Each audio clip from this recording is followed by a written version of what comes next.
Hey guys, welcome to the video today. In today's video, I'm going to give an overview of the different buttons on the Alexa voice remote, and this is for the Fire TV Stick 4K. But before we begin, I wanted to let you know that I do have other videos on the Alexa voice remote and on the Fire TV Stick 4K, and I'll link those videos in a playlist at the end of this video. And if you're interested and have time, please check that playlist out. Okay, so this is the power button and this is the Alexa voice button. Right up here is the microphone, and then over here is where the LED indicator lights up, and I'll press the Alexa voice button so you can see that. And when you use the Alexa voice button, you need to press and hold it and then say what you're going to say, then you can release the Alexa voice button.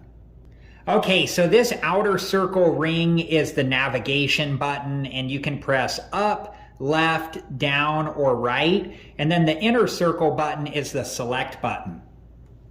And this is the back button. So if you press this, you'll go back one step. This is the home button. If you press this, you'll go back to the home screen.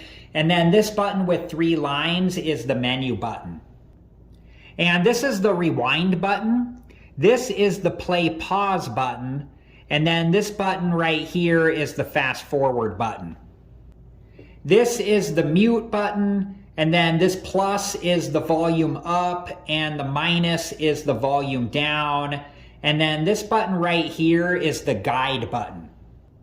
And when you press the guide button, it will bring you to a screen where you can add live TV sources. And these buttons down here are the app buttons, and if you press one of these, it will take you to that app. Alright guys, so that's just about it for this video, and I hope that it was helpful, and thank you so much for watching. And like I said earlier, I do have other videos on the Alexa voice remote and on the Fire TV Stick 4K that I will link in a playlist at the end of this video. And if you're interested and have time, please check that playlist out. Thank you guys again so much for watching. Please like, subscribe, and comment, and I hope to see you guys in the next video.